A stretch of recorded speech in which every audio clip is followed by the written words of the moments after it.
For let's talk about what really happens when you find yourself caught in the emotional orbit of an avoidant. For it can feel like you're constantly reaching for someone who is always just out of reach, close enough to stir hope, but distant enough to leave you starving. And here's the truth that can feel like a punch to the gut when you first realize that their distance was never about you. It was never a reflection of your inadequacy, your flaws, or your failure to be enough.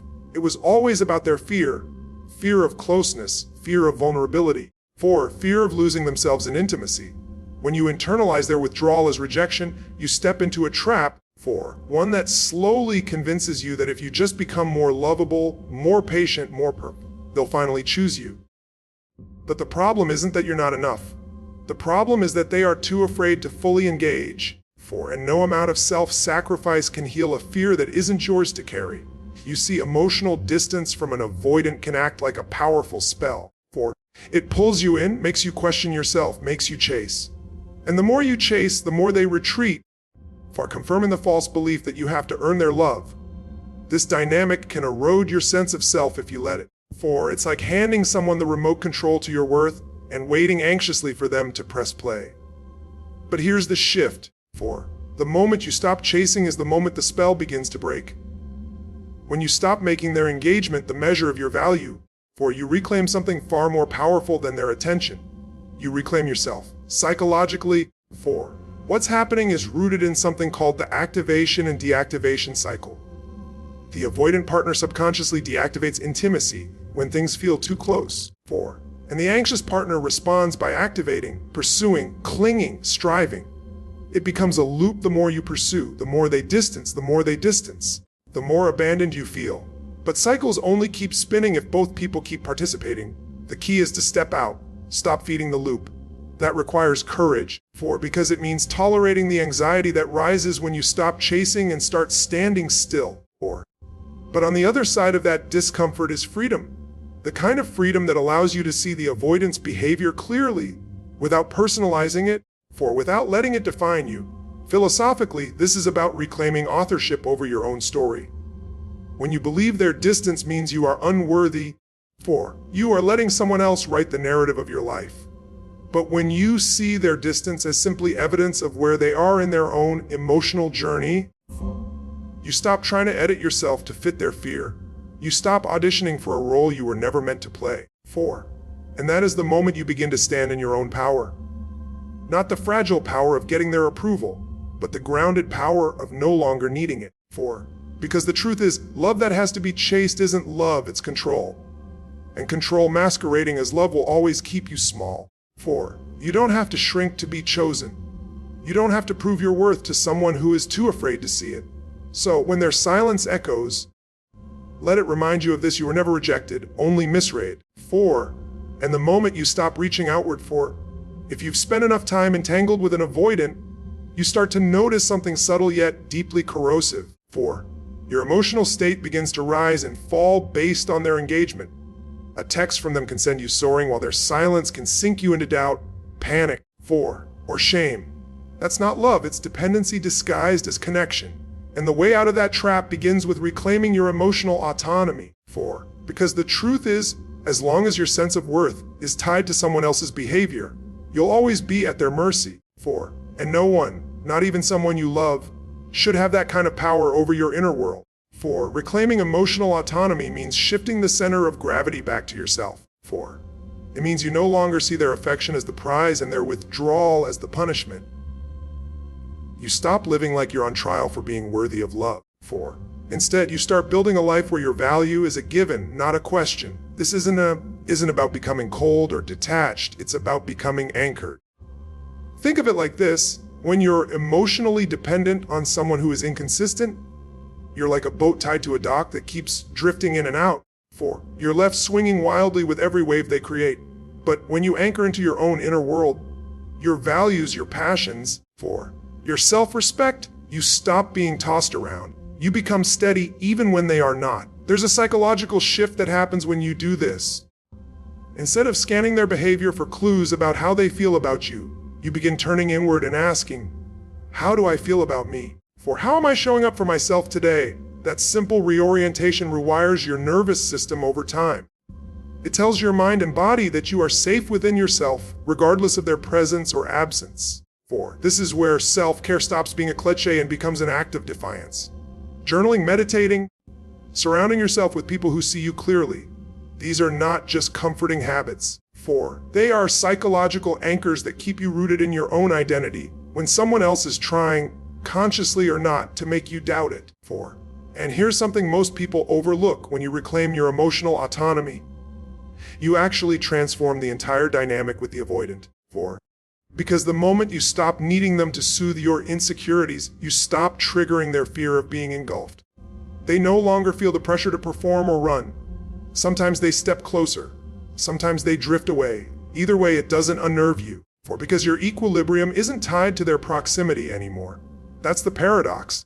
4. You get more power in the relationship the second you stop trying to control it. On a deeper level. 4. This is about shifting from a survival mindset to a sovereignty mindset. Survival says, I need them to feel okay. Sovereignty says, I'm already okay. 4. And I choose who gets access to my peace. That single shift changes everything. 4. It's the difference between living as a passenger in someone else's emotional vehicle and becoming the driver of your own. You start realizing that your time, 4, your energy, your love are resources. Not tokens to gamble on someone's potential, but sacred assets to be invested where they are cherished.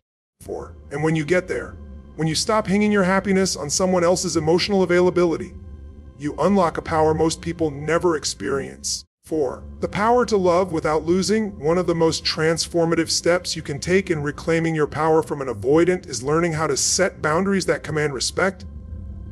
Not beg for it, 4. Not hope for it, but command it through the quiet strength of self-respect. Boundaries are not about punishing someone or building emotional walls. 4. They are about defining the conditions under which you are willing to be loved, and refusing to betray yourself in the name of keeping someone else comfortable. If the first step was breaking the spell of their emotional distance, and the second was reclaiming your autonomy, then this is where you take the wheel. This is where you move from being reactive to being intentional, from being at their mercy to standing in your authority. You see, 4. People who operate from an avoidant pattern often push against boundaries because boundaries represent intimacy. Boundaries force clarity, 4. And clarity terrifies someone who survives on ambiguity. They thrive in the gray areas, half in, half out. 4. Present but unavailable, because the gray keeps them safe from the vulnerability of commitment. So when you set clear boundaries, 4, it's like flipping on a light in a dimly lit room. Suddenly, the unspoken becomes spoken, the hidden becomes seen, and that can make them deeply uncomfortable. 4. But that discomfort is not a signal for you to back down. It's a sign you're finally shifting the dynamic. Because if someone only values you when you have no boundaries, what they value isn't you. It's your compliance. 4. The hard truth is that if you don't set boundaries, you will end up living inside someone else's comfort zone at the expense of your own well-being. 4. You will silence your needs, suppress your voice, and bend yourself into shapes that fit their fear. That's not love. That's self-abandonment. 4. And every time you abandon yourself to keep someone else, you reinforce the belief that your needs are negotiable. They're not. 4. Your needs are non-negotiable because your peace is non-negotiable. Boundaries are simply the language through which you declare that truth. 4. Think of boundaries as doors, not walls. A wall is about keeping people out. A door is about choosing who gets to come in and under what conditions. 4. A door gives you the control. It says you can enter this space, but only if you come with respect, honesty, and reciprocity. If not, 4. The door closes. That is not harsh. That is healthy. And paradoxically, it's what creates the possibility for real intimacy. 4. Because real intimacy can only exist between two people who are both free to walk away. Anything else is captivity wearing the mask of connection. Philosophically, 4. Boundaries are an act of self-definition. They are how you say, this is where I end, and you begin. When you lack them, you become porous, absorbing other people's moods, insecurities, and chaos as if they're your responsibility. But when you have them, you stop carrying what isn't yours. You stop performing emotional labor for someone who refuses to meet you halfway. And here's the magic: the moment you start enforcing boundaries, 4. People show you who they really are. Those who value you will rise to meet them. Those who only valued your availability will fall away. Either outcome is clarity, and clarity is power. So when the avoidant recoils at your boundaries, don't see it as a threat. See it as confirmation that you're no longer playing small. 4. Because when you stop sacrificing your peace to preserve, the final step in taking back your power from the avoidant is perhaps the most liberating, and also the most misunderstood. For redirecting your energy back into your own growth. Because here's the thing, when you've been consumed by trying to decode someone else's behavior, 4, you end up starving the most important relationship you'll ever have, the one with yourself. You can't rise while your focus is chained to someone who won't meet you halfway. Growth begins the moment you stop waiting for them to change, 4, and start pouring that energy into becoming who you are meant to be. What makes this so powerful is that it flips the entire emotional equation. For so long, 4, the avoidant has been the center of gravity, pulling your attention, your hopes, your sense of self-worth into their orbit. Their approval became your oxygen, 4, their silence your suffocation. But when you choose to invest in your own evolution, you shift from orbiting them to becoming your own center. You start realizing that your time and energy are not bottomless wells for someone else's indecision to draw from. They are sacred, 4, finite resources that deserve to be used in service of your purpose, your peace, your future. And growth is not just about external achievements, 4, it's about deep inner recalibration. It means reconnecting with the parts of you that were neglected while you were busy trying to earn love, 4, the passions you shelved, the dreams you dimmed down, 4, the boundaries you blurred to keep them comfortable. All of it comes back into focus when you turn toward yourself again. This isn't about proving your worth to the avoidant or showing them what they lost.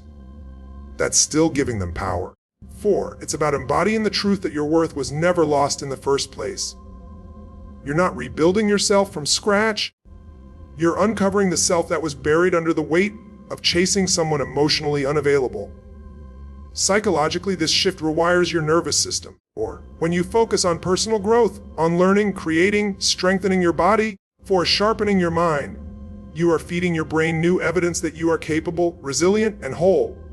That's not just motivational fluff. It's how identity is reshaped. Each time you choose your own expansion over their emotional chaos, you lay another brick in the foundation of self-trust. 4, and self-trust is the cornerstone of freedom. Because when you trust yourself to build a beautiful life with or without them, their power dissolves. Philosophically, 4, this is about reclaiming authorship over your existence. For too long, you've been a supporting character in someone else's drama, 4, reacting to their moods and movements as if your life's story depended on them. It doesn't. You get to write the next chapter, and it doesn't have to include waiting in the wings for someone else to be ready. When you grow, you don't just outgrow them. 4, you outgrow the version of yourself that settled for emotional scraps, and that is the real victory. Not getting them back, not proving them wrong, but becoming so anchored in your own light that their absence no longer casts a shadow. 4, because the ultimate power move is not winning the avoidant's love, it's no longer needing it. When you become the source of your own fulfillment, 4, you become untouchable. Their inconsistency loses its grip. Their silence loses its sting. And what you gain is far greater than their presence. You gain you.